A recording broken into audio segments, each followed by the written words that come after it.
Las situaciones traumáticas son estresantes, pero no todo lo estresante es traumático. El trauma se puede sanar completamente, pero es verdad que no es matemático. Cristina Vidal, psicóloga especializada en trauma y terapias de tercera generación. ¿Qué es un trauma? Nosotros nacemos con un sistema nervioso inmaduro, que madura en conexión, en interacción con nuestros cuidadores. Gracias a haber sido cuidada por un padre y una madre amorosos y accesibles, mi sistema nervioso conecta con la seguridad. El trauma impacta en nuestra memoria implícita. La ansiedad es miedo y hay que tratarla para evitar que la bola de nieve se haga más grande. También está el trauma vincular, que es el daño que sufrimos por medio de las relaciones, ¿no? Solo controlamos aquello de lo que somos conscientes. Tenemos que ayudar a las personas cuando vienen a terapia a construir una vida que merezca la pena vivir. El problema es que muchas personas no toman acción, se quedan en la parte de insatisfacción intentando solo ser positivos. También está la disociación, que es la capacidad de tomar distancia emocional de las cosas. Sin salud mental no hay salud. Si eres psicólogo y te gustaría especializarte en terapias de tercera generación con un enfoque real en trauma, vamos a dejar en la descripción del vídeo un enlace con el que podrás acceder a un máster que Cristina va a dar en breves. Dicho esto, espero que saques muchos aprendizajes de este podcast. Cristina, bienvenida al podcast Focus On. Gracias por invitarme. Bienvenida a nuestro espacio y tenía ganas de esta charla de psicología porque como antes ya te he dicho, tenemos aquí a un experto que ha ido ya a bastante terapia. Bueno, experto nada, yo soy un consumidor de, bueno, sí, pero de psicólogas para aprender y mejorar en mi vida. Y yo no tanto, entonces aprenderé bien. Sí, súper. Estupendo. Hay muchos temas que queremos empezar a tratar. Antes de nada, tenemos un detalle contigo, un regalito. Ay, pues muchas gracias. Una agenda, que ya sabemos que seguro que tu día es una locura. Sí, se utilizan. Lleno de consultas, lleno de agenda a tope. Y nada, es un detalle, es una agenda que hemos hecho nosotros. Muchas gracias. Sí, y allí la tienes toda segmentada de mediana en media hora, con tu lista de cosas a hacer. Jolín. Bueno, está mimada. Sí. Muy bien, me va a sumar seguro. Está mimada y nada, se puede comprar, pero nosotros te la hemos querido regalar, ya que estás aquí con nosotros, pues un detalle. Pues muchas gracias. La voy a utilizar seguro. Lo que está en el papel no tiene que estar en tu cabeza, así me relajo. Oh, genial. Me gusta. Entrando en el tema, me gustaría comentar una cosa. Mucha gente hoy en día habla de salud mental. Todo el mundo lo escucha. Entras en un vídeo en TikTok, entras en Instagram, salud mental, en cualquier ámbito. Pero muchas veces no sabemos bien qué significa. Tipo, que yo escuche mucho un concepto no significa que yo lo entienda bien y a lo mejor lo puedo malinterpretar y no usarlo a mi favor, ¿no? Entonces, ¿qué es para ti la salud mental? La definición no técnica, la que yo doy basándome en mi experiencia, es que sin salud mental no hay salud. Es lo más importante que hay. Y es esa capacidad que tienes de dar con tu calma interior. Hay un cuento muy bonito y muy corto, que es La paz perfecta, de una reina que pidió a muchos artistas que retrataran la paz perfecta y recibió cuadros de todo el mundo, de paisajes idílicos, muy relajantes, montañas, mar, excepto un cuadro que era de una tormenta. Y la reina hizo venir al artista y le preguntó, ¿tú no has entendido nada? Te he dicho que me pintes la paz perfecta. Y él dijo, sí que lo he entendido, fíjate bien en el cuadro. Y en la parte inferior del dibujo de la tormenta había una mamá pajarito que estaba alimentando a sus pájaros. Para mí eso es el concepto de salud mental, la capacidad de funcionar a pesar de las adversidades y de las circunstancias. Salud mental no es no tener problemas, es ser resiliente. Exacto, ser capaz de afrontar esos problemas, sentirte con los recursos para afrontarlos, luego también para compensar la balanza. En la vida tiene que haber un equilibrio entre responsabilidades y placer. Si yo siento que sostengo y tengo responsabilidades, pero que también tengo tiempo ocioso y estoy conectada con el placer, seré feliz. Muchas personas acaban yendo al psicólogo porque se ha roto ese equilibrio, solo sienten que sostienen y no hay placer. El burnout que se escucha tanto, ¿no? Exacto, sí, el estar quemado absolutamente, porque obviamente no hemos venido aquí a sufrir, hemos venido aquí a vivir y tienes que vivir plenamente y conscientemente y has de tener tiempo de ocio, tiempo de calidad y has de estar conectado y conectada con el placer. ¿Crees que estamos un poco en una pandemia o una crisis de salud mental hoy en día, a pesar de que se hable mucho? Sí, es evidente, ha aumentado todo. Es verdad que hablamos de pandemia en salud mental después de la propia pandemia, porque aumentaron absolutamente la depresión, el suicidio pasa a ser la primera causa de muerte en población joven, la primera causa de muerte no natural en población joven.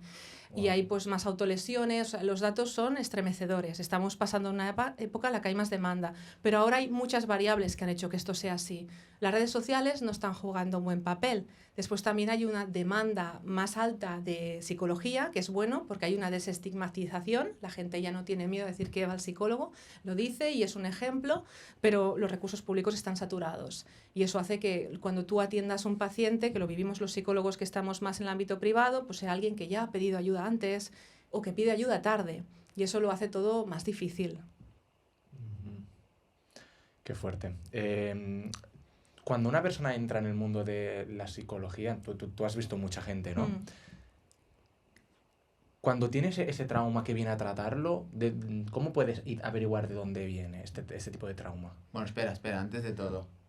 Aquí ya tú te has avanzado un paso. Sí, exacto. ¿No? Porque, Sí. porque hoy, esta mañana me ha preguntado, ¿qué es bien un trauma? Exacto. Me lo ha preguntado a mí al móvil y Sí. yo digo, hostia, yo le he hecho un ejemplo personal mío, pero vamos a entender bien, ¿no? ¿Qué es un trauma y que si hay tipos de trauma? Sí, hay tipos de trauma. Francine Shapiro, que es la creadora de MDR, que es una técnica que por excelencia utilizamos para tratar el trauma, habla de la T mayúscula, de trauma en mayúsculas y de la T minúscula. T mayúscula es el trauma que por excelencia ha hecho que se vea afectada tu integridad física o la de alguien que quieres. Por ejemplo, un accidente, una agresión física, una catástrofe, algo que incuestionablemente nos pasa factura a nivel del sistema nervioso a todos. Y una T minúscula es un acontecimiento que ha afectado a esa persona por su mochila, por su subjetividad, o sea, que le puede pasar a otra persona y no vivirlo de la misma manera, ¿no? Que se llama T minúscula y también entra en debate también heridas, ¿no? Como heridas que han afectado a esa persona a nivel traumático. Así que es un suceso que nos ha impactado sobre nuestra memoria implícita, sobre nuestro sistema nervioso, nos hace sentir en estado de alarma, impacta en nuestra vida. Claro. ¿Ha quedado claro? Sí, Vale. Él sobre todo lo relacionaba al trauma físico o accidente. Sí. Y yo enseguida lo que a mí me viene a la mente es un trauma a nivel emocional, ¿no? No, que no viene derivado de un accidente, sino, oye, me ha pasado algo con una persona, me ha pasado algo a lo mejor en el trabajo, me ha pasado algo, me he puesto en duda a lo mejor mi autoestima en algún momento y a partir de allí le da un significado quizás no del todo positivo o productivo y me ha generado un problema, un trauma. Sí, eso sería una T minúscula, sería un trauma que por tu historia de vida ha impactado en tu vida y ha impactado en tu cuerpo. Pero es verdad que también está el trauma vincular, que es el daño que sufrimos por medio de las relaciones, ¿no? El vínculo daña y el vínculo repara también. Entonces ese tipo de trauma se basa en lo que he sufrido yo en una relación, pues con un jefe, con una pareja, el daño ha sido infligido por otra persona. Y esto no sería una T mayúscula, pero es uno de los motivos de consulta que más atendemos los psicólogos y las psicólogas. El trauma vincular. Sí. Que sería T minúscula, pero de las minúsculas la más mayúscula. Sí, de las más mayúsculas. Es grave. Sí. Y podemos tener una T mayúscula trauma vincular cuando son nuestros cuidadores principales, que ahora hablaremos de eso poco a poco. Porque sí, como más niños, más vulnerables. Ok. Hablemos un momento, si quieres, de etapas primero. Vale. Tipo, ¿cuál es el trauma vincular que un niño puede sufrir? ¿Cuál es el más común que tú ves en consulta? Vale. ¿Hay alguno? Sí, hay alguno y además ahora mismo la neurociencia ha avanzado mucho. Ahora sabemos que nuestra relación con nuestros cuidadores primarios afecta nuestro neurodesarrollo y afecta el desarrollo de nuestro sistema nervioso. Es decir, nosotros nacemos con un sistema nervioso inmaduro, que madura en conexión, en interacción con nuestros cuidadores. Gracias a haber sido cuidada por un padre y una madre amorosos y accesibles, mi sistema nervioso conecta con la seguridad y yo tengo menos probabilidades de sufrir en el futuro, que se llama apego seguro. Si un niño y una niña ha sido criado en un contexto de desatención y de violencia, su desarrollo del sistema nervioso autónomo y su desarrollo cerebral se configura en un entorno en el que el mensaje es: el mundo no es un lugar seguro para mí. Y ese niño en la etapa adulta va a sufrir muchísimo. Entonces, sí o sí, nos impacta cómo ha sido la relación con nuestros cuidadores primarios, y eso es algo que sabemos ahora a ciencia cierta y que no podemos ignorar. Así que tratando a personas adultas siempre intentamos saber cómo fue la relación con sus cuidadores primarios, para ver cómo ha impactado en su estilo de apego, en su forma de funcionar y de relacionarse con el mundo. Vale. Por eso yo he ido mucho a consulta. Y me encanta porque creo que el primer paso es descubrirme, ¿no? Para yo entonces poder empezar a evolucionar y entender por qué me comporto de una forma, por qué pienso de una forma y me encanta la labor que haces y que hacéis. Entonces, tengo una duda porque siempre hay un meme muy gracioso que dicen, cuando el psicólogo te pregunta por tus padres o tu infancia y tú solo quieres solucionar tu problema que tienes a lo mejor con 30 años, ¿no? Viene de allí, ¿no? Un poco. Tipo, hay que entender el historial o el contexto que la persona ha vivido, porque a lo mejor yo me siento mal, o sea, yo creo que no tengo un trauma, pero sí que lo tengo. Puede pasar. Sí, yo puedo pensar que no tengo un trauma, que no tengo un problema, que no me ha afectado la relación con mis padres desde que nací, pero puede haberme impactado de forma de la que yo no sea muy consciente. De hecho, el trauma impacta en nuestra memoria implícita. Nuestra memoria implícita no es consciente, es nuestra memoria emocional, sensorial. Yo puedo encontrarme que de repente una imagen activa mi sistema nervioso y no sé por qué. Porque el trauma no es un recuerdo, no es solo un recuerdo, se instaura en el cuerpo y impacta en mi percepción sobre la seguridad y la confianza, impacta en mis relaciones, impacta en mi todo. Así que siempre utilizo la expresión de tirar del hilo. Cuando atendemos a una persona como psicólogos y psicólogas, está bien darles soluciones al problema que tienen ahora, escuchar lo que nos piden, pero también saber tirar del hilo para poder ayudar a esa persona a que se conozca y se entienda mejor. Hostia. Y una vez tiras del hilo y identificas de dónde viene ese trauma, ¿qué haces con eso? Ok, yo ya sé que esta relación con mi madre, con mi padre de cuando era pequeño hace que actúe de esta forma. ¿Qué hago? Porque claro, veo a menudo gente que sabe lo que es y es como la excusa para, tipo, no, yo soy así por esto. Pero se tendrá que tratar de alguna forma, ¿no? Sí, sí. Normalmente cuando lo sabes hay una frase que es solo controlamos aquello de lo que somos conscientes. Cuando por fin somos conscientes, ¿no? de que tenemos un apego ansioso porque me relajo, me calmo hablando con el otro, ¿no? Puedo hasta llamarle 50 veces porque yo necesito el vínculo, la otra persona para calmarme. Cuando ya soy consciente de eso, entonces puedo cambiarlo. Puedo establecer relaciones sanas, apego seguro, ser más capaz de calmarme por mí misma y no necesitar a la otra persona para calmarme. Normalmente las personas que empiezan un proceso personal de terapia se ponen manos a la obra. Son personas que no solo identifican y dicen, es que yo soy así y ya está. No, yo me conozco y quiero mejorar, buscan su mejor versión y se puede, no es una etiqueta. El trauma no es identidad, es una herida y lo mismo pasa con el estilo de apego, no es identidad, es una forma de funcionar que si somos conscientes de ella la podemos revertir. Porque la típica frase de el tiempo lo cura todo, ¿esto es real? Yo siempre digo, el tiempo no lo cura todo, depende de lo que hagas con él.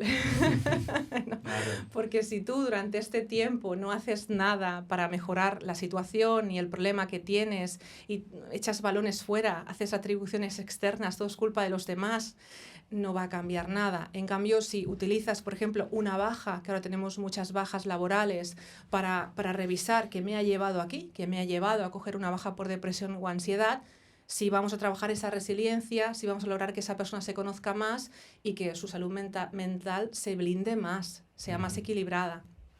Ok.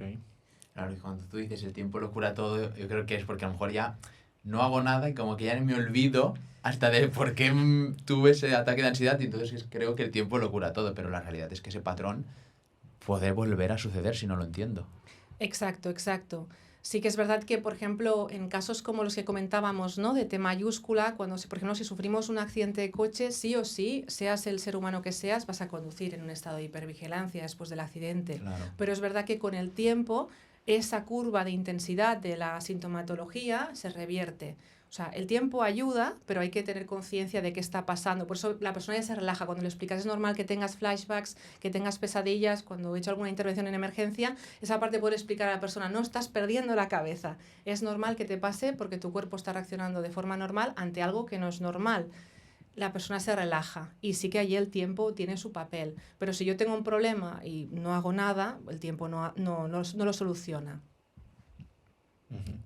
Donde yo veo mucho trauma, creo, que es en tema de relaciones de pareja.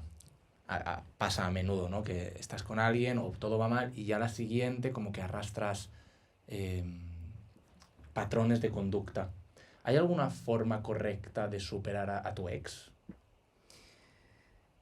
Una forma correcta de superar a tu ex. Y que no y que la siguiente relación como que la encauces mejor y no con patrones o formas Claro. tóxicas de empezar la relación. Pero vas a por el ex chungo, Por ejemplo. ¿vale? Porque una relación se puede acabar sanamente y tan amigos. O sea, Claro, también claro. hay esta otra, estamos hablando de relaciones en las que Claro. esa persona te ha infringido un sufrimiento, ¿no? Ujú. Claro, sí es verdad que cuanto más larga ha sido la relación y más sufrimiento o más violencia ha sufrido en esa relación, más tardaré en poder superar esta relación, porque hablamos de relación traumática. Ujú. Esa persona, por medio del vínculo, me ha infringido un daño. Pero sí que es verdad que una vez soy capaz de identificar que esa persona me daña y soy capaz de tomar la decisión de separarme de esa persona, que ahora hablaremos de lo mucho que cuesta tomar esa decisión a veces, contacto cero, que es un clásico de Disney que decimos los psicólogos, contacto cero, ayuda. Ayuda a no tener ningún contacto con esa persona por la manipulación psicológica, porque todavía pues, hay un vínculo afectivo. Es mucho más difícil separarte de alguien que te ha dañado, con quien tenías una relación de pareja, que de alguien que te daña. Tú vas por la calle, por ejemplo, y alguien te agrede, rápido te irás a denunciar. Pero si es tu pareja la que ha hecho eso, le vas a dar una oportunidad, porque tienes un vínculo afectivo con ella, porque estás construyendo un presente y quieres construir un futuro. Entonces, es difícil frenar eso y es difícil salir de eso por el propio vínculo afectivo y la propia manipulación psicológica. Hostia. Es verdad. Sí, totalmente. No me había dado cuenta. Ahí está el problema, ¿no? ¿Y por qué tardamos tanto, según tú, en tomar una decisión? Porque seguramente eso pasa mucho, ¿no? Tipo, sé que esto no me va bien, o este trabajo no me va bien, o estar en este entorno laboral no me va bien, o esta pareja no me suma, y sigo. En contexto de pareja es difícil porque digamos que la violencia en el ámbito de la pareja es como una tela de araña que se va construyendo a poco. Primero hay una violencia psicológica, primero te hago sentir como si no merecieras nada, daño tu autoestima. Primero hay control, hay aislamiento y hay afectación de la autoestima. Entonces, cuando llega la violencia física, la persona no está empoderada, no está en una situación de pensar, esto no está bien, tengo derecho a vivir sin violencia, sino piensas que me lo merezco. Porque también hay esa manipulación afectiva. La otra persona reconoce parcialmente la agresión. Te dice, sí que lo he hecho, pero es culpa tuya, porque me has puesto nervioso, porque he visto algo que no me ha gustado. Entonces, cuando llega la violencia psicológica, la persona, habitualmente mujeres, que son las que sufren este tipo de violencias, está pegada en una tela de araña, ¿vale? Porque ha habido una manipulación psicológica previa. Ojo, digo que es así, que la mayor parte son mujeres, pero también hay hombres que sufren este tipo de violencia. No es algo que llega de golpe, no es algo que es que estábamos tomando un café la primera cita y ya pues pegó un puñetazo o me pegó una bofetada a la chica. No llega de golpe, llega poco a poco y eso lo hace difícil. Eso es uno de los factores que lo hace difícil. El otro, y es verdad, es el hecho de que yo haya nacido con un apego desorganizado. Es decir, cuando yo nazco en un núcleo de una familia en la que hay violencia y negligencia. ¿Qué le pasa a mi cerebro? Mi cerebro se desarrolla en este núcleo de violencia haciéndome sentir que eso es familiar. Eso es lo que a mí me ha hecho crecer, ese entorno. Eso quiere decir que en un futuro, por culpa de la química cerebral, si yo tengo una relación de violencia, voy a sentir por la química cerebral que eso me es familiar, que puedo sostenerlo y que puedo con ello. Así que es verdad que haber sufrido violencia en la infancia nos vulnerabiliza en este aspecto, que como nuestro cerebro se ha construido en ese contexto, cuando nos pasa a adultos, no es que nos guste, es que creemos que eso nos es familiar y podemos sostenerlo. Y darnos cuenta nos ayuda a identificar eso y poder romperlo. ¿Me explico? Sí. Vale. ¿Ese sería como una característica de una persona narcisista? ¿La que intenta manipular? Sí, la persona que te he descrito sería una persona que ha sufrido un trauma, que la química del trauma en la infancia hace que de adulto sostenga violencia. La persona que inflige la manipulación psicológica puede tener un perfil narcisista. La persona que daña al otro. Sí, el que va, ¿no?, a hacer daño, digamos. Exactamente, sí. Pueden haber rasgos narcisistas como tales, ¿no? Que es esta dificultad para tener empatía por la otra persona, esa manipulación, el problema del trastorno, el problema de los rasgos narcisistas, vamos a ser muy claros, es que están integrados en la identidad. Decimos que son rasgos egosintónicos, quiere decir, están dentro de la identidad del narcisista. Él los ve normales y no cree que tenga un problema. Entonces, eso es algo que hace muy difícil que la persona que tenga rasgos narcisistas pueda cambiar. ¿Qué hace que cambien? Yo atiendo y he atendido personas con rasgos, la depresión y la ansiedad. Cuando la persona con rasgos narcisistas sufre, sí que tenemos una posibilidad de poder trabajar en consulta para revertir un poco esta forma de funcionar. Pero es poco habitual que si no hay ansiedad o depresión pidan hora porque esa grandiosidad, esa falta de empatía está dentro de la identidad de la propia persona con narcisismo. Claro, es que se ve a menudo una persona en terapia que ha sufrido este tipo de personas, pero al revés, como la persona que lo ejerce, darse cuenta y cambiarlo es más complicado. Sí, mucho más. De hecho, siempre atendemos el doble de personas que han sido víctimas de una relación narcisista que de narcisistas, personas con rasgos narcisistas, ¿no? Que está entre un 10 y un 15% de la población con rasgos narcisistas. Así que es poco probable. Y además, por esa misma razón, porque no hay dolor, no hay sufrimiento, forma parte de su identidad. Eso sí, como hay una vulnerabilidad, cuando hay depresión y ansiedad, es cuando por ahí podemos, ¿no? Cuando hemos mencionado 4 veces la palabra ansiedad, y a mí aquí se me abre como una doble perspectiva. Hay personas que sufren ansiedad y no aceptan que sufren ansiedad y dicen, no tengo, estoy bien. Y hay personas que a lo mejor no sufren ansiedad o no están todavía cerca de la ansiedad, pero ya sienten que todo es ansiedad, ¿no? No sé si te pasa, que Sí. tú ves si hay 2 extremos, y bien cómo yo sé si estoy realmente sintiendo ansiedad o lo estoy magnificando o no le estoy dando importancia a lo que debería. Vale, te voy a dar una diferenciación de conceptos que va a ayudar mucho. Para Venga. empezar, quiero distinguir entre estrés y ansiedad. Vale. Yo estoy estresada si tengo un montón de trabajo esta semana. Estoy reaccionando ante algo que es normal que me genere nervios porque tengo más trabajo por delante, que mucha gente lo confunde. La ansiedad es miedo. Yo no puedo atribuir ahora mismo nada que esté provocando en mí esta reacción corporal, ¿no? Estas palpitaciones, esta sensación de falta de aire o ese miedo que me va a pasar algo terrible. Entonces, es diferente la ansiedad que el estrés. Y la ansiedad, como es miedo, tiene que tratarse, porque si no la bola de nieve se hace más grande y podemos derivar, por ejemplo, casos de personas que han empezado teniendo un ataque de ansiedad y han acabado con clínica agorafóbica, que quiere decir agorafobia, miedo a salir de casa. Porque si salgo a la calle y me coge algo y no me pueden ayudar. Entonces, la ansiedad es miedo y hay que tratarla para evitar que la bola de nieve se haga más grande. ¿De acuerdo? Súper.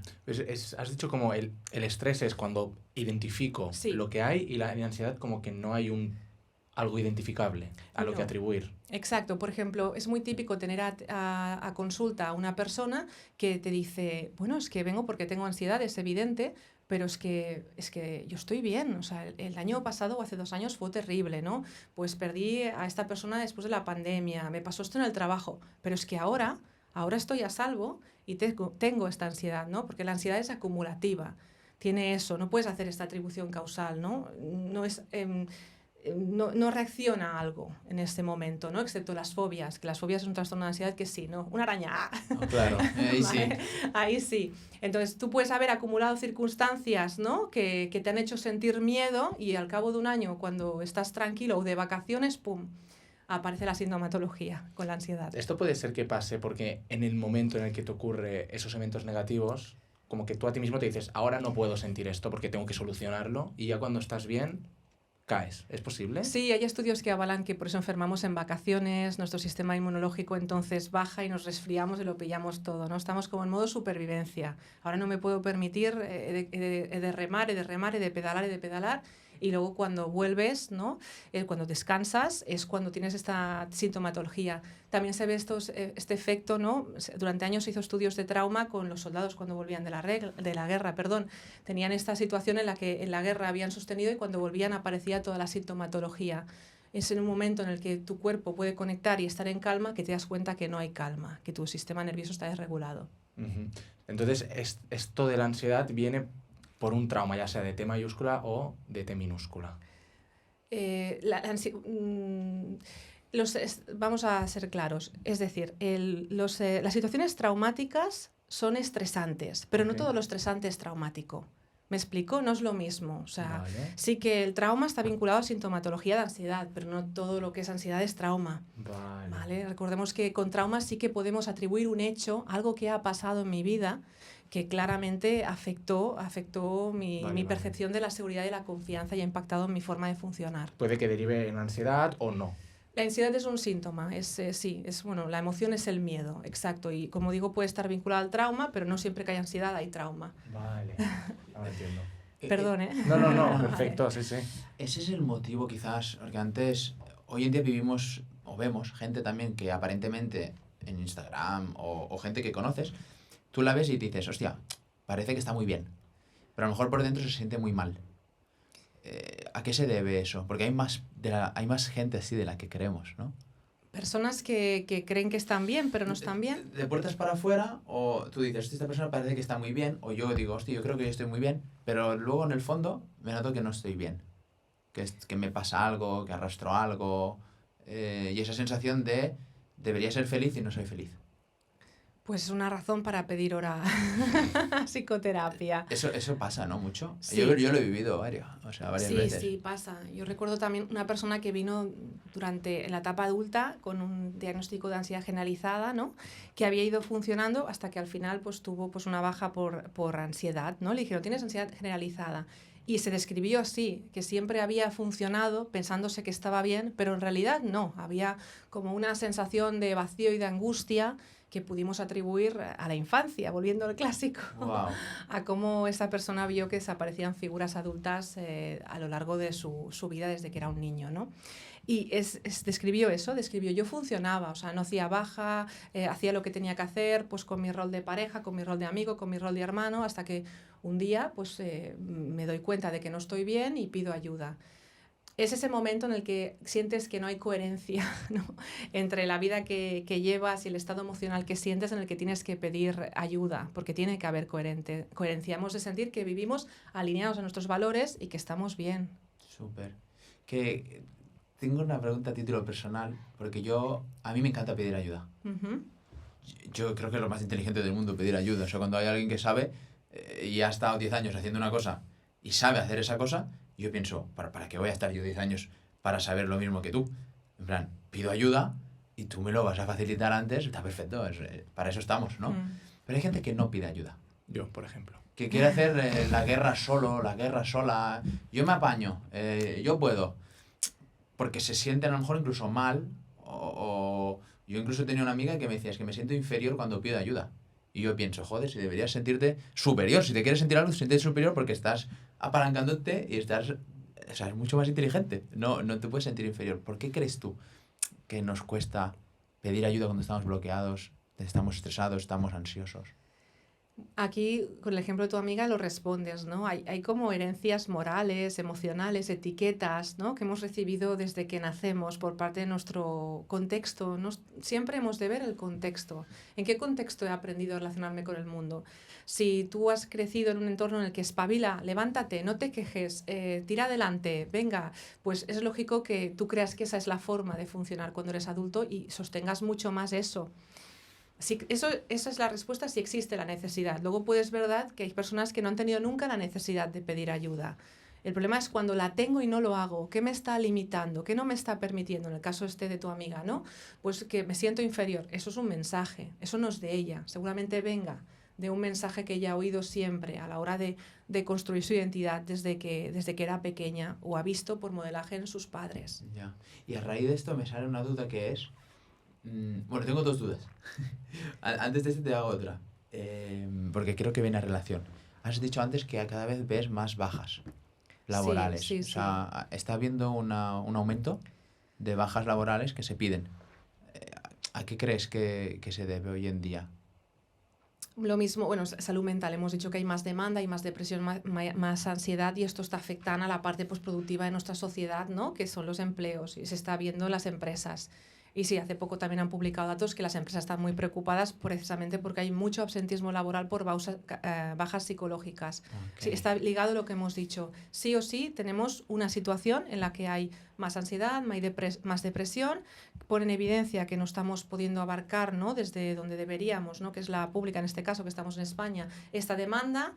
Y eso lo dificulta. Las redes sociales no están ayudando, no porque las redes sociales sean el problema, sino por el mal uso o el abuso de las mismas. Y eso también está repercutiendo en la salud mental de nuestros jóvenes. Así que la empresa es un sector más que refleja, que hace de espejo a lo que pasa en nuestra sociedad. Que aquí hay un problema de salud mental. Sin salud mental no hay salud. O lo ponemos en una agenda política o mal. Claro. Y ahí va mi siguiente pregunta. ¿Qué factores pueden hacer o ayudar a mejorar mi salud mental?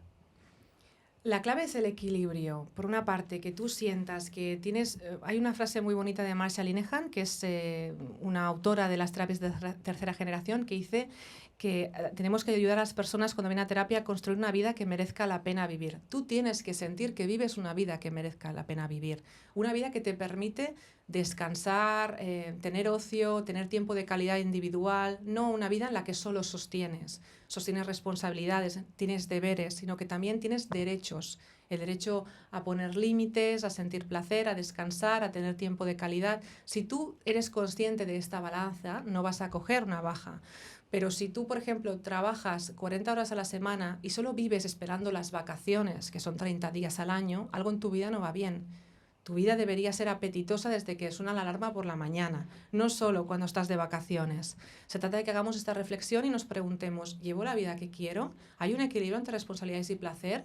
¿O estoy como un hámster en una rueda, solo corriendo todo el día sin poder sentirme con el derecho de descansar, poner límites y sentir ocio y placer, experimentar ocio y placer?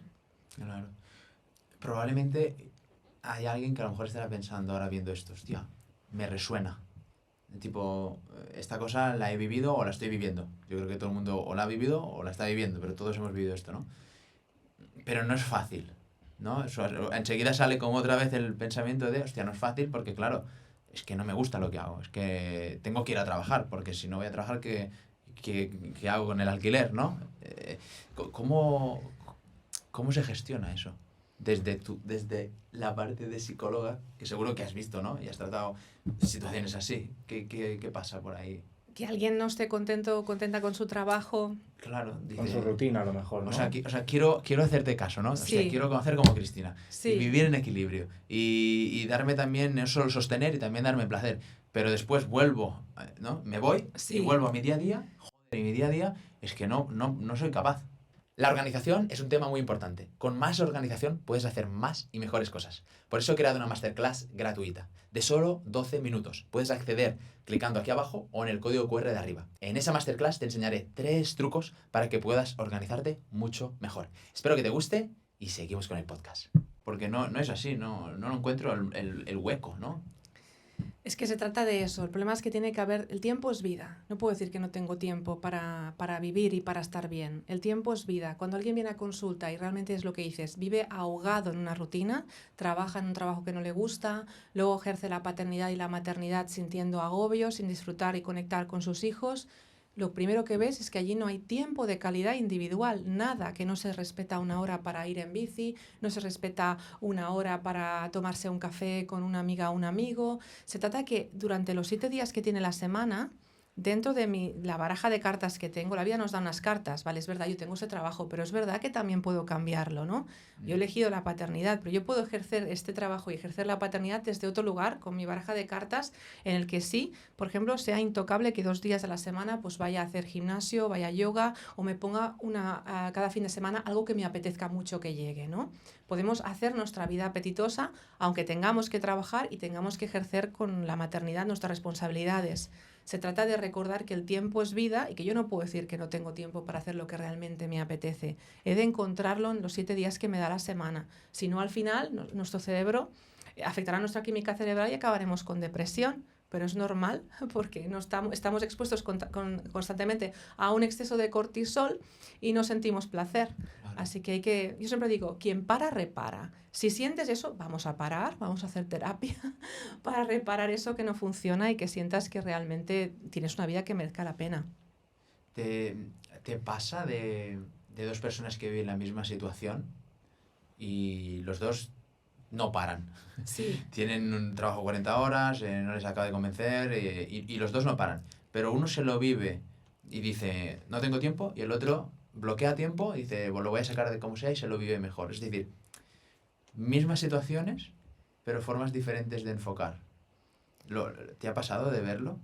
De que una persona sí puede dedicar tiempo y la otra no. Es decir, imagínate que tú dices, somos dos, ¿vale? Sí. Mi querido hermano y yo. Sí, Y él dice, "Joder, es que yo no tengo tiempo, no tengo balance". Y yo digo, "Joder, yo tampoco". Pero él lo ve como una forma negativa y se queda anclado allí.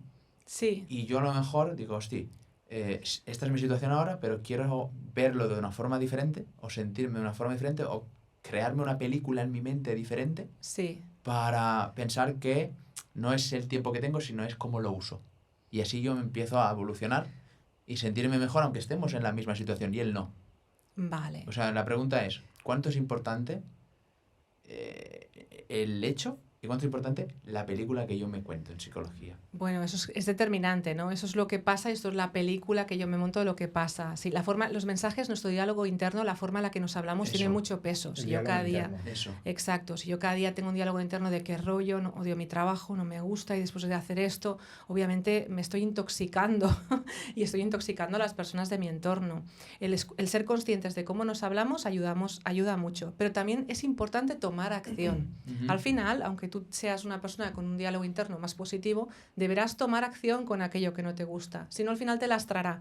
Por muy positivos que seamos, si cada día estamos expuestos a un jefe que nos grita, a un trabajo que no nos llena o una vida que creemos que no hemos elegido conscientemente, vamos a acabar petando igual. Así que es encontrar ese equilibrio entre yo tengo un diálogo interno positivo porque, me repito, estoy transitando, no voy a estar siempre en ese trabajo, voy a mejorar profesionalmente, o lo estoy haciendo mientras estudio, o es provisional hasta que mi pareja encuentre otra cosa. Ese tipo de mensajes ayudan más, pero al final he de tomar acción. El problema es que muchas personas no toman acción, se quedan en la parte de insatisfacción intentando solo ser positivos. Y eso tiene un tiempo limitado. En algún Claro. momento he de tomar las riendas de mi vida y he de tomar decisiones. Hay una frase que me encanta que es: para ser libre tomo decisiones. Es lo que nos da la libertad. Voy a decidir sobre eso. No me gusta esta persona, pues voy a decidir qué hago con eso. Claro. Ujú. Claro, es que a veces, ¿cómo se toma acción cuando el miedo te paraliza? Porque tú dices, tengo que cambiar de trabajo.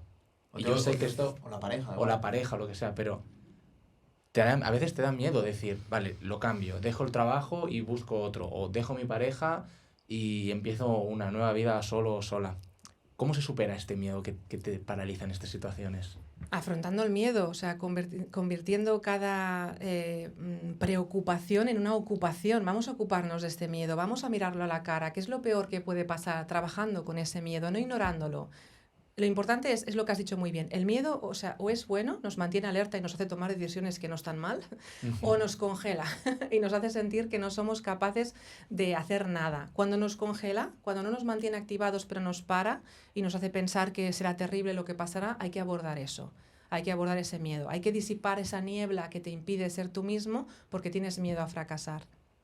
Yo lo que hago, dime si lo hago bien, a lo mejor me equivoco, yo soy muy racional. Entonces, ante una situación que me paraliza o que me da miedo o que a lo mejor llevo mucho tiempo posponiendo porque no la quiero afrontar, lo escribo. Y escribo todos los escenarios posibles que pueden suceder y ahí me doy cuenta muchas veces de que no era tan malo como me pensaba y que en mi mente era un mundo y luego en realidad era una cosita muy pequeña. ¿Esto es correcto? ¿Lo hago bien? De hecho, lo usamos en terapia. ¿Ah, sí? Muy bien. Sí. Pero no ha venido nunca. Nada mal. Sí, sí, sí. El hecho de que te ayude a escribir quiere decir que te ayuda a tomar distancia racional de lo que te preocupa, a analizarlo desde otro lugar pues, más regulado, más seguro, más tranquilo, y luego también tirar del hilo de esa preocupación, lo que has dicho, contrastar y decir, no es tanto, ¿no? Sí puedo con ello. O sea, te estás haciendo un poco de autoterapia, ya Claro. está bien. O sea, que a veces tengo un problema con alguien, lo escribo y me doy cuenta que la gran mayoría de cosas que a mí me molestaban no habían ni siquiera ocurrido. Habían ocurrido en mi mente, pero la realidad del problema era una parte minúscula. Es estupendo. De hecho, antes cuando me habéis hecho el detalle de la agenda que os he hecho, lo que está en el papel no tiene por qué estar en tu cabeza. Es una técnica que utilizamos mucho con personas que tienen problemas para conciliar el sueño, porque tienen muchas rumiaciones antes de ir a dormir. Al que le ayuda a escribir, ojo, no hay fórmulas mágicas. Hay personas como tú que les ayudan y hay personas que no. Claro. A la persona a la que le ayuda a escribir, antes de ir a dormir, escribir que le preocupa, lo hace descansar un montón, porque ya está aquí, no tiene que estar aquí, me voy a dormir, mañana me ocupo de esto. Totalmente. Me ha quedado una pregunta pendiente hablando de los traumas. Sí. Una vez yo he entendido que tengo un trauma, una vez yo me he trabajado un trauma, ¿puede ser que vuelva a aflorar? ¿O el trauma se puede sanar completamente? El trauma se puede sanar completamente, pero es verdad que no es matemático. Una vez, aunque tú te hayas trabajado un trauma, están las memorias implícitas, que es esas memorias que no son recuerdos conscientes, son memorias que ha quedado en tu cuerpo, emocionales. Se puede desbloquear un recuerdo, hablando claro. Tú puedes haber tratado un trauma con una persona, por ejemplo, yo recuerdo una persona que tratamos un trauma sobre una situación de trauma vincular, que sufrió violencia por parte de un familiar de primer grado de consanguinidad, alguien muy cercano, y trabajamos ese trauma y estuvo muy bien un tiempo. Muy largo, tardó mucho en volver a consulta, sistema nervioso regulado, todo bien. Pero de repente salió una escena en una película que desbloqueó un recuerdo. Pero lo desbloqueó a nivel somático, o sea, le dio un ataque de ansiedad y me pidió hora y me explicó la escena de la película, tiramos del hilo y esa escena se correspondía a un recuerdo desbloqueado en la que le estaban inmovilizando. Entonces, eso puede pasar. Es decir, podemos no recordar todo lo que ha pasado cuando hemos sufrido un trauma gracias a que nuestro cerebro nos ama. Y nuestro cerebro, ante un trauma de largo recorrido, como es el trauma de violencia, abusos en una relación afectiva, de familiares o de pareja, hace el divide y vencerás. Entonces coge la información y tú no puedes recuperarla toda cuando quieres. Mucha de ella queda almacenada, la mayor parte de ella, en nuestro cuerpo.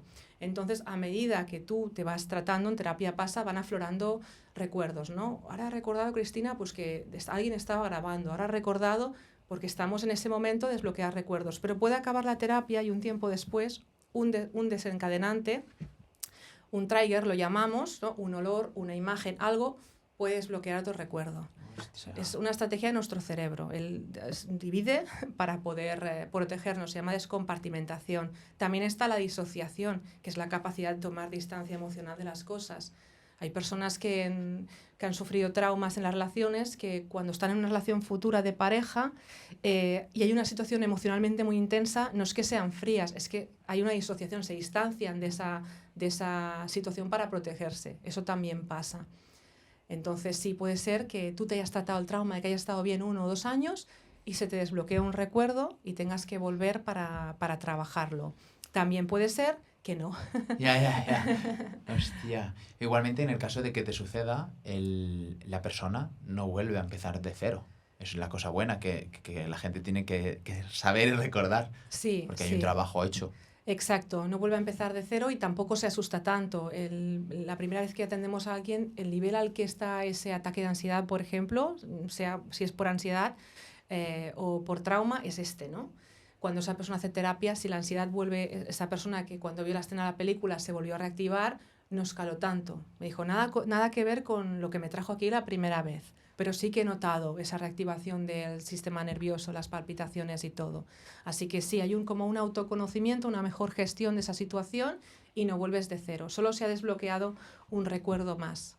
Súper. ¿Hay algún porcentaje que se sepa de gente en la población que tenga un trauma? Que tenga... que tenga o que haya tenido. Yo creo que ya cambia sí, todo. Ambas. ¿Se sabe eso o no? No, personas que hayan tenido, se sabe la prevalencia del estrés postraumático, pero se tiene que actualizar, ¿no? Porque es lo que hablamos, está la T mayúscula, que es cuando has pasado un acontecimiento y una catástrofe y que te has sentido afectar a la integridad física, y la T minúscula, que es la subjetividad. Pero no se sabe, porque hoy en día, como también hablamos de este tipo de traumas, que están más basados, ¿no? Como más herida, T minúscula, en cómo yo he vivido esta situación. Claro, es que eso todo el mundo, ¿no? Digamos que todo el mundo pasa por situaciones que o le das un mal significado y te jode directamente, o le das una significación más positiva y la superas y te hace más fuerte, pero todo el mundo ha vivido ese tipo de situaciones. Sí, exacto. Lo de la tormenta y el pájaro, digamos. Exactamente, sí. Y mira, el enfoque que tenemos los psicólogos diría una palabra muy técnica y muy rara y no hace falta, ¿no? Bueno, salutogénico quiere decir un poco que nosotros entendemos que al principio va a ser normal que tu organismo responda de esta forma, pero somos resilientes por naturaleza. Es decir, todo ser humano tiene la capacidad de sobrevivir a este tipo de situaciones a nivel emocional. O sea, cuando alguien pide ayuda, o sea, ante una situación altamente traumática, ¿no? Como un accidente, como una catástrofe, todos tenemos la capacidad de volver a nuestro estado normal. La propia neuroplasticidad que provoca el trauma, que provoca este impacto en mi sistema nervioso, es la que luego cuando haces terapia funciona y se sana, y es la que sin terapia te sana. Es decir, todos somos capaces de superar un trauma sin terapia, todos. Pero a veces no encontramos el camino entre lo que yo he vivido y los recursos que yo tengo para poderme sanar. Y es cuando entramos los psicólogos. Así que muchas personas habrán... La pregunta es, todo el mundo, si todo el mundo ha pasado por situaciones altamente traumáticas o traumáticas, pero todo el mundo también tiene los recursos para poder sanarse, gracias a nuestro cerebro y esta neuroplasticidad. Pero a veces no se encuentra el camino y es cuando hay que pedir ayuda. ¿Me explico? Totalmente. ¿Sí? Totalmente. Vale. ¿Hay algún momento donde, aprovecho este comentario que has hecho, ¿hay algún momento concreto en el cual tú recomiendes pedir ayuda psicológica? Sí, por ejemplo, si tengo identificado qué ha pasado, ¿no? O sea, yo he tenido una relación de pareja o ha pasado esto y yo noto que la curva no desciende, que sigo con el mismo malestar, que sigo sin ganas de hacer nada, que sigo en estado de hipervigilancia, que me cuesta confiar en los demás. Si eso no va a menos, si yo experimento que eso no va a menos, he de pedir ayuda. El corte de tiempo siempre ponemos los 15 días. Si después de 15 días que te pasó ese golpe en el coche o esa situación, tú sientes que no estás mejor, ven a vernos. Porque por lo general nuestro cuerpo vuelve a su estado natural, solo está reaccionando ante algo que no es natural. Y la relación es lo mismo. Si yo veo que me está costando realmente pasar página, que no desaparecen las pesadillas, que no desaparece el malestar, es mejor pedir hora y pedir ayuda. Súper. Ostras, pero 15 días para superar una ruptura es muy poco tiempo. Es muy ¿no? poco tiempo. Sí. Así como en una T mayúsculas más claro, en una ruptura es muy poco tiempo. Pero sí que notas que estás mejor con contacto cero y distancia emocional del otro. Sí que notas que vas estando mejor. Si tu sensación no es estoy mejor, muchas veces la persona dice es que no estoy mejor, pero es que le has estado mirando las historias, has estado hablando con ella. Con contacto a cero, con nuestro cuerpo a salvo y separado de esta relación dañina, yo tengo que notar que me voy sintiendo mal. Aunque claro, es verdad que en este caso no es tan matemático porque pasamos un proceso de duelo en una ruptura.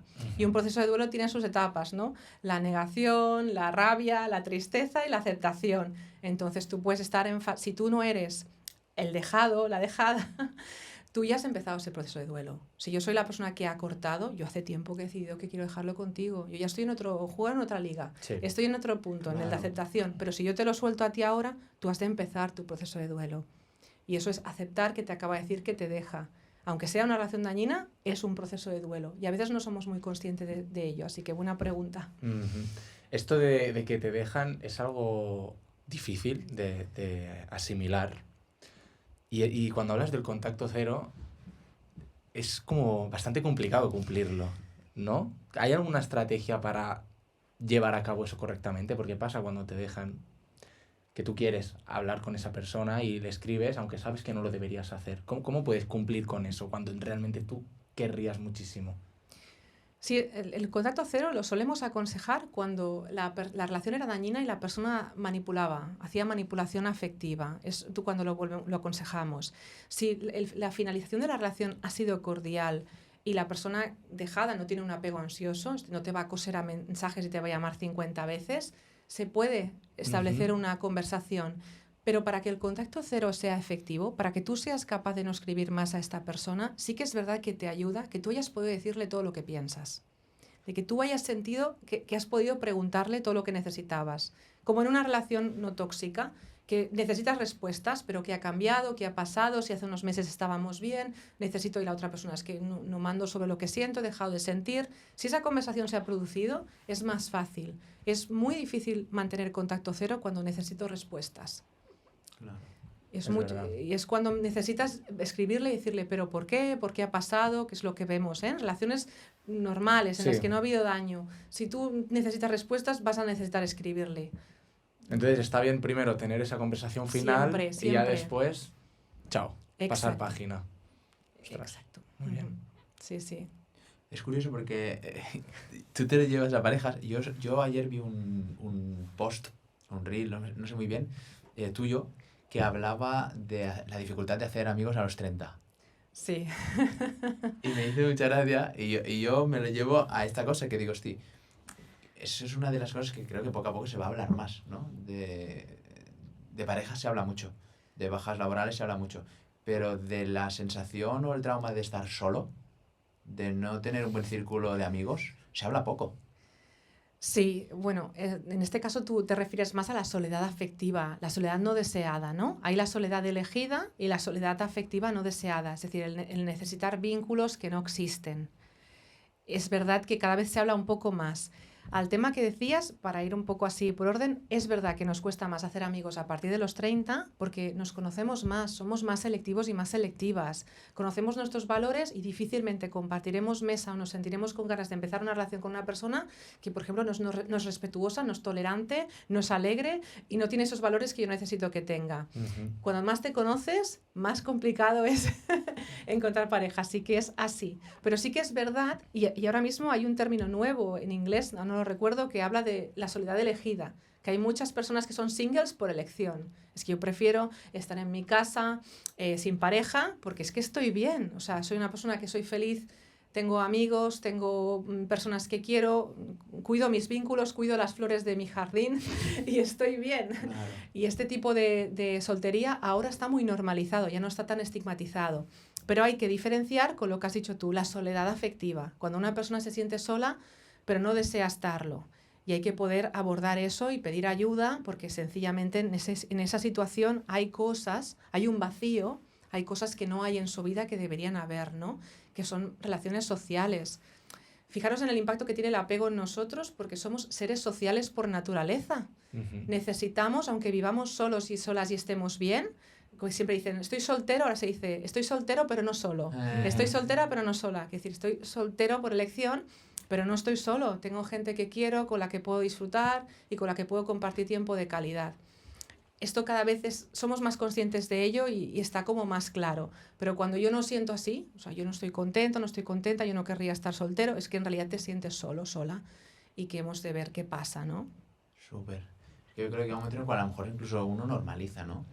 El estar solo. Sí. Y a lo mejor dice, ya se ha autoconvencido de que así está bien, pero a lo mejor en el fondo, lo que hablamos al inicio, Sí. a lo mejor en el fondo no, simplemente es normalizar esa situación.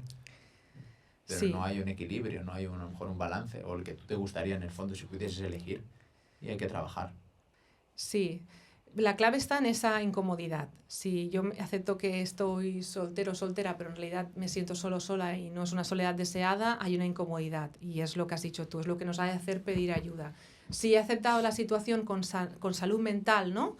Pues mira, estoy soltero o soltera porque es que realmente he conocido gente y nadie me ha traído lo suficiente y prefiero estar solo sola que mal acompañado, que es una frase añeja pero sabia. Sí, total, en los refraneros.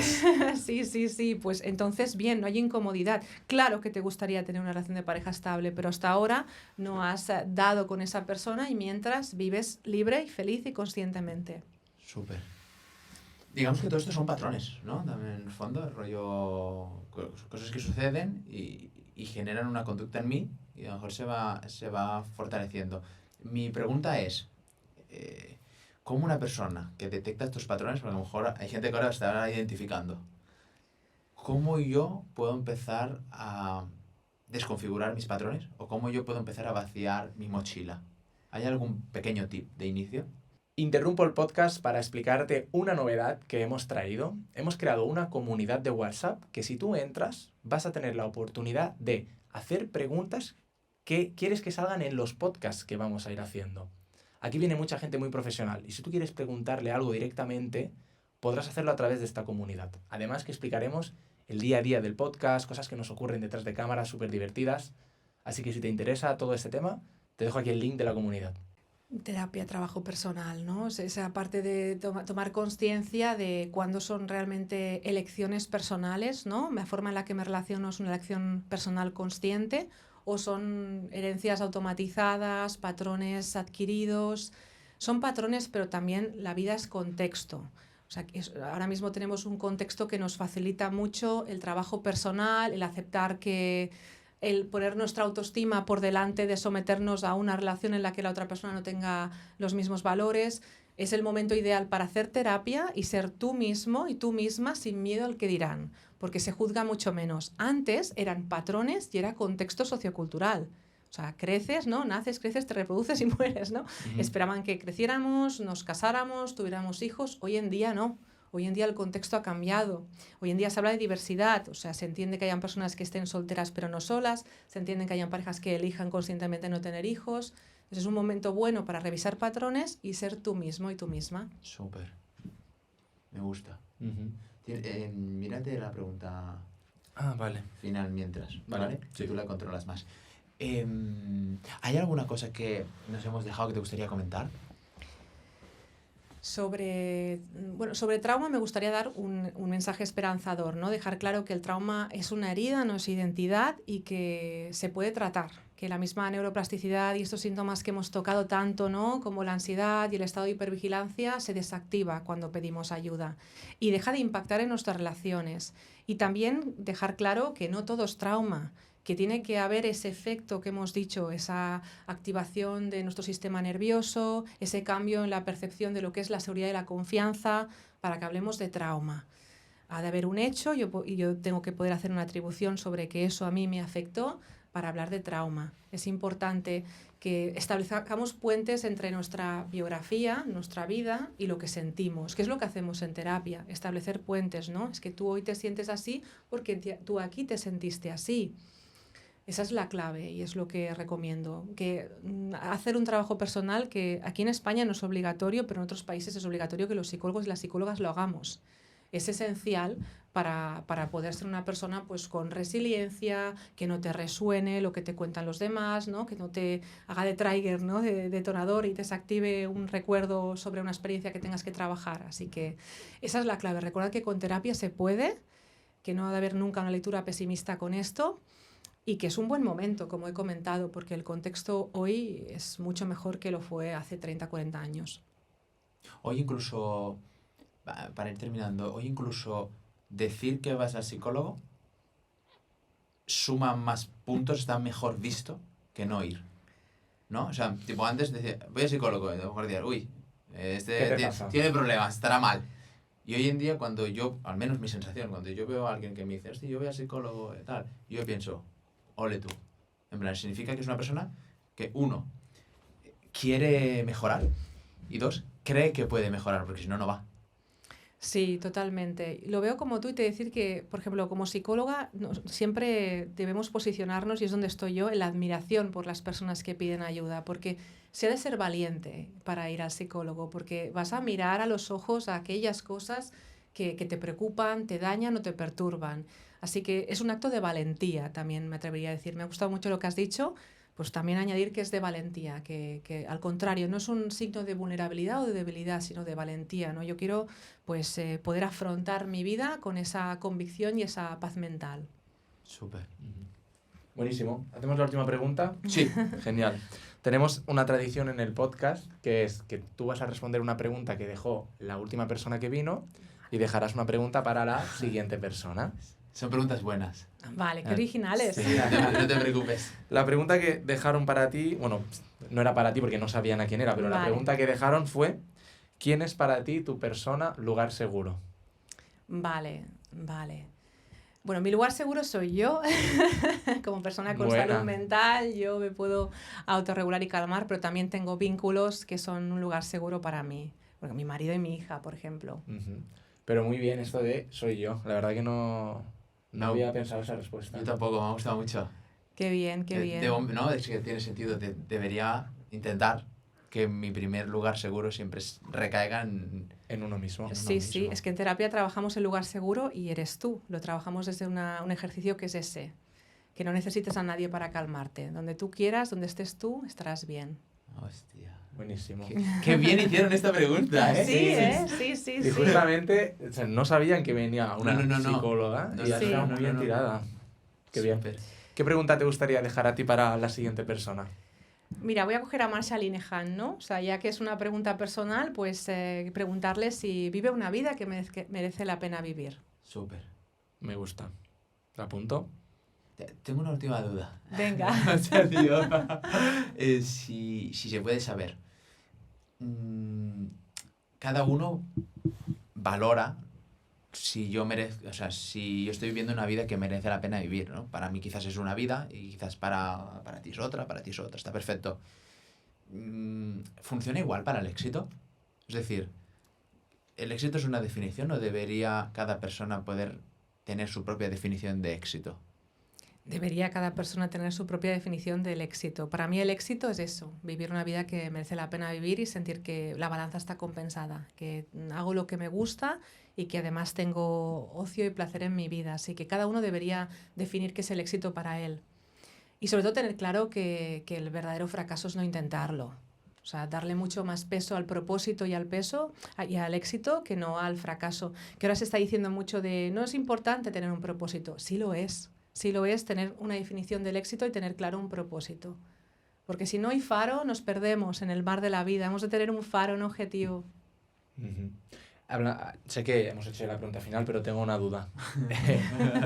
¿Cómo una persona puede acercarse a encontrar ese propósito en la vida? Porque es algo que puede parecer incluso abstracto, ¿no? El gran propósito. Vale. ¿Hay algún tip que tú puedes decir para que la gente encauce ese camino? Sí, siempre, por ejemplo, ¿cuál es tu legado? ¿Qué te gustaría que dijeran de ti cuando no estés, ¿no? Mi propósito es que las personas que me hayan tratado digan que es fácil trabajar conmigo, que me implico. Esa es la clave, ¿no? O sea, tú te alineas al propósito cuando tienes claro cuál es tu legado, qué quieres que sientan los que te conocen y están a tu alrededor. Entonces se trata desde este lugar, ¿no? Desde este lugar de conciencia humana sobre lo que somos, seres humanos, y entonces irás alineado a tu propósito. Porque si tu propósito es que las personas que trabajan contigo, estén bien y se sientan en un entorno alegre y cuidado, todo lo que te desvíe de esto no será tu propósito. Tu propósito será, pues, tratar a la gente así, ¿no? Súper. Perfecto. Súper, Cristina. Me ha gustado mucho. Pero estas últimas dos preguntas han salido en relación de lo último. Pero... Bueno, está bien eso. Sí, me gusta mucho. Súper. ¿Quieres añadir algo? No, todo, yo creo, ¿ha quedado claro? Sí. Todo clarísimo. Vale, pues todo súper. Pues que he estado muy cómoda y que me ha gustado esa curiosidad que sentís por el ámbito de la psicología. Es fantástico. Sí, es la base de cualquier ámbito, ¿no? O sea, en plan, es que nos toca a todos. O sea, da igual, da igual el trabajo que hagas, te va a tocar. Es lo que da igual el rol familiar, da igual el rol familiar que tengas, da igual que seas hijo, padre o primo. La psicología está implícita, ¿no? Sí, es lo que hemos dicho al principio, la primera frase creo que has dicho tú, que es sin salud mental no hay salud. Y eso es fundamental. Totalmente. Súper. Pues muchísimas gracias, Cristina. A vosotros dos. Gracias. Muchas gracias. Súper. Dejaremos los links aquí de Cristina también aquí abajo. Y sobre todo una cosa muy chula, yo siempre pido esto, si pueden dejar la frase o la lección que más se llevan. Yo creo que han salido frases muy chulas y me ha gustado mucho, por ejemplo, la redefinición de éxito. Entonces, si podéis poner en el chat para que no se quede en algo abstracto de aprender, sino bajarlo a tierra, ¿no? Escribirlo en la agenda o en los comentarios, da igual. Pero, oye, ¿qué te llevas del podcast? ¿Qué cambia o a dónde te vas a enfocar? Me parece también una muy buena pregunta para así salir con un plan más claro a partir de aquí. Vale. Me gusta. Y nada más, recordad suscribiros, por favor, que el 80% de las personas ven el podcast, no se suscriben, es gratis, tienes que darle al botón y nos ayudas muchísimo. Así que nada, mil gracias. A vosotros, gracias.